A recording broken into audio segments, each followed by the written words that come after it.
الحمد لله وكفى وسلام على عباده الذين اصطفى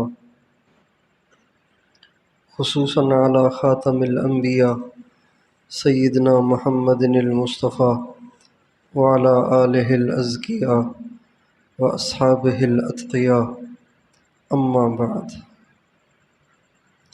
اب حضرات تھکے ہوئے ہوں گے، تھک گئے ہوں گے۔ اللہ کا شکر ادا کریں کہ ہمارا جسم اللہ کو سجدے کرتے کرتے اور اس کی یاد میں تھک رہا ہے، یہ ہماری سعادت ہے۔ رمضان کے مہینے میں صرف آپ نہیں تھک رہے، بہت دنیا تھک رہی ہے، لیکن یہ ہماری سعادت ہے کہ ہم اللہ کے گھر میں اللہ کو راضی کرنے والے اعمال کو کرتے کرتے تھک رہے ہیں۔ اور جنہیں ذرا سی بھی اللہ سے محبت ہوگی نا، ذرا سی بھی اللہ سے محبت ہوگی تو انہیں اس تھکن میں بھی مزہ آتا ہے۔ جب انسان کو کسی سے محبت ہو جائے اور پھر اس محبوب کو پانے کے لیے، محبوب کو پانے کے لیے، محبوب تک پہنچنے کے لیے، محبوب کو حاصل کرنے کے لیے جب وہ تھکتا ہے تو اس تھکنے میں بھی اسے مزہ آتا ہے۔ ہمارے بزرگ تھے حضرت مفتی زین العابدین صاحب رحمۃ اللہ علیہ، وہ فرمایا کرتے تھے اللہ کے لیے جو بھوکا رہنے میں مزہ ہے وہ پیٹ بھرنے میں نہیں ہے، لیکن شرط ہے کہ استحضار ہو، استحضار ہو۔ ویسے ہی تھک رہا ہے تو اس تھکاوٹ سے بیزاری ہوگی، اور اگر یہ استحضار ہو کہ اللہ تیرے لیے تھک رہا ہوں، تیرے لیے، تو اس تھکن میں بھی مزہ آئے گا۔ آپ ذرا ایک منٹ کے لیے اللہ کی طرف متوجہ ہو جائیں اور صبح سے لے کے اب تک کا جو ٹف شیڈول گزرا ہے، عمل ہی عمل، عمل عمل عمل عمل، چل سو چل، چل سو چل، چل سو چل، اب تک بھی چل رہے ہیں۔ پھر 3:30 بجے پھر چاچا فیض محمد صاحب کھڑے ہو جائیں گے، کہاں ہیں؟ 3:30 بجے پھر یہ کھڑے ہو جائیں گے، جاگو جاگو۔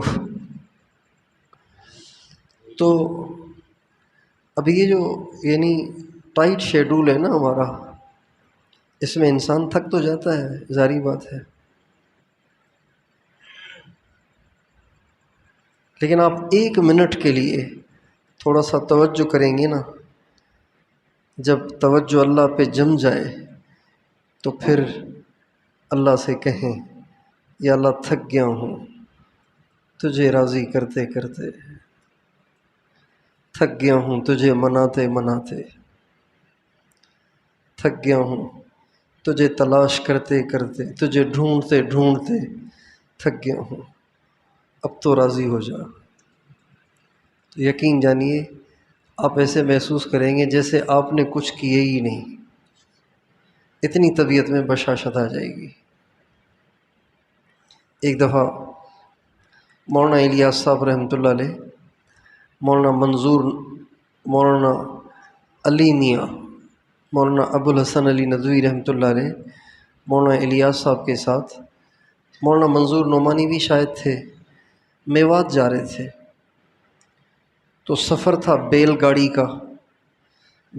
کا سفر تھا۔ تو بیل گاڑی کا سفر بڑا مشکل ہوتا ہے۔ تو جب وہ چڑھائی آئی نا، چڑھائی، تو بیل گاڑی والے نے کہا مولوی جی آپ اتر جائیں، آگے گاڑی چڑھ نہیں سکتی، آپ پیدل چلیں، میں بھی گاڑی لے کے آتا ہوں۔ تو مولانا الیاس صاحب، مولانا ابو الحسن علی ندوی اور مولانا منظور نعمانی پیدل چڑھائی پہ چڑھے، جب چڑھائی پہ چڑھ چکے تو ایک درخت تھا، بیل گاڑی آہستہ آہستہ آ رہی تھی۔ جب پہنچ چکے نا تو مولانا علی میاں کہتے ہیں اوپر پہنچتے ہی ہم تو جا کے لیٹ گئے درخت کے نیچے سانس لینے کے لیے کہ سانس پھول رہا تھا اور تھک گئے تھے۔ مولانا الیاس صاحب رحمۃ اللہ علیہ جوں ہی چڑھائی پر چڑھے، حالانکہ سب سے کمزور یہی تھے، لیکن جوں ہی چڑھائی پہ چڑھ چکے درخت کے نیچے پہنچے تو اللہ اکبر کہہ کے نماز میں کھڑے۔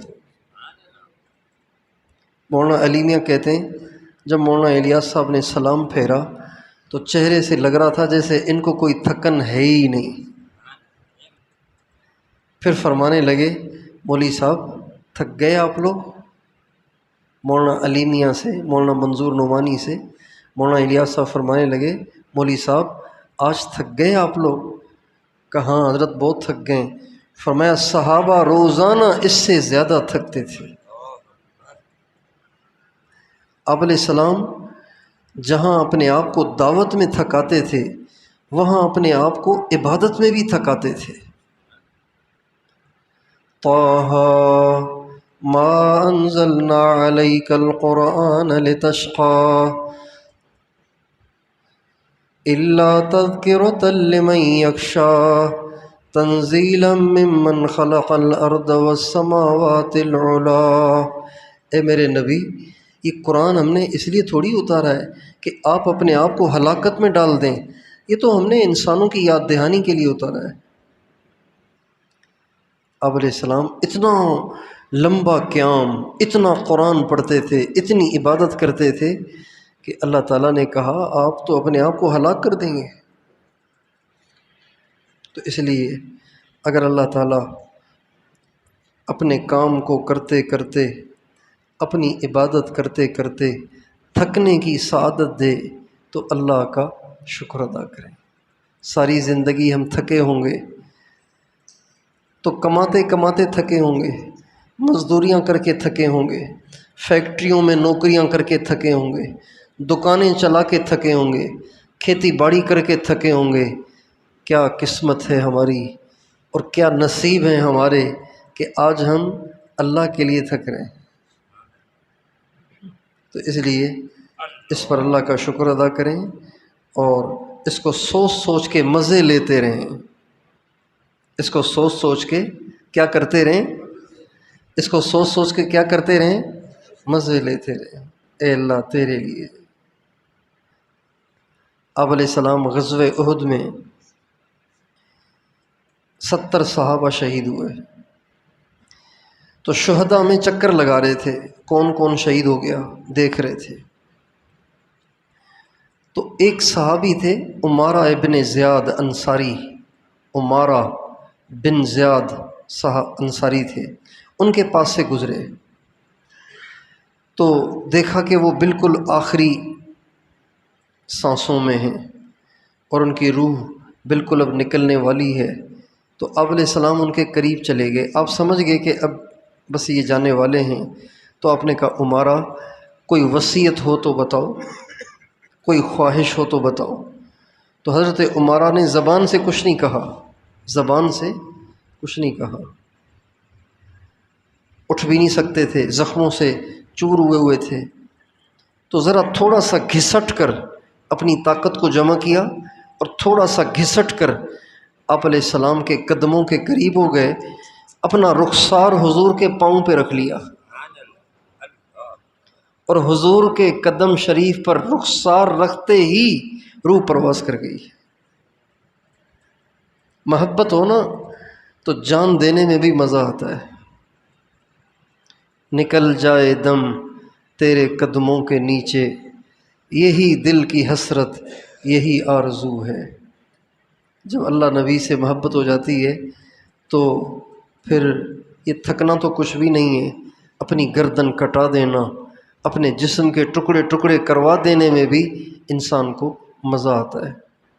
واقعہ آپ نے پڑھا ہوگا فضائل اعمال میں کہ جب حضرت حرام کو جبار بن سلمہ شخص نے، جبار بن سلمہ ایک کافر ہے، اس نے حضرت حرام رضی اللہ عنہ کو برچھا مارا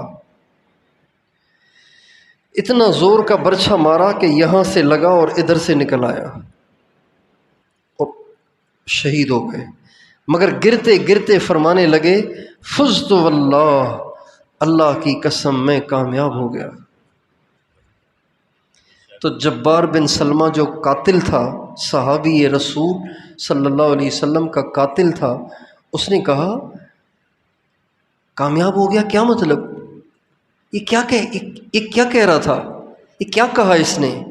تو لوگوں نے بتایا کہ یہ جنت کی کامیابی بتا رہا تھا۔ کہنے لگا اچھا، اگر یہ راستہ اتنا مبارک ہے کہ اس سے جنت ملتی ہے تو پڑھاؤ مجھے بھی کلمہ، اور کلمہ پڑھ کے مسلمان ہو گیا۔ یعنی حضرات صحابہ کرام کا جینا تو ہدایت کا ذریعہ تھا ہی، ان کی موت بھی ہدایت کا ذریعہ تھی، ان کی موت بھی انسانوں کی ہدایت کا ذریعہ تھی۔ تو اس لیے اللہ تعالیٰ سے محبت میں یہ سب تکلیفیں برداشت کرنا آسان ہے اگر دل میں محبت ہو تو۔ اللہ تعالیٰ مجھے اور آپ کو مرتے دم تک اپنے دین کے لیے، اپنی رضا کے کاموں میں تھکتے رہنے کی توفیق عطا فرمائے۔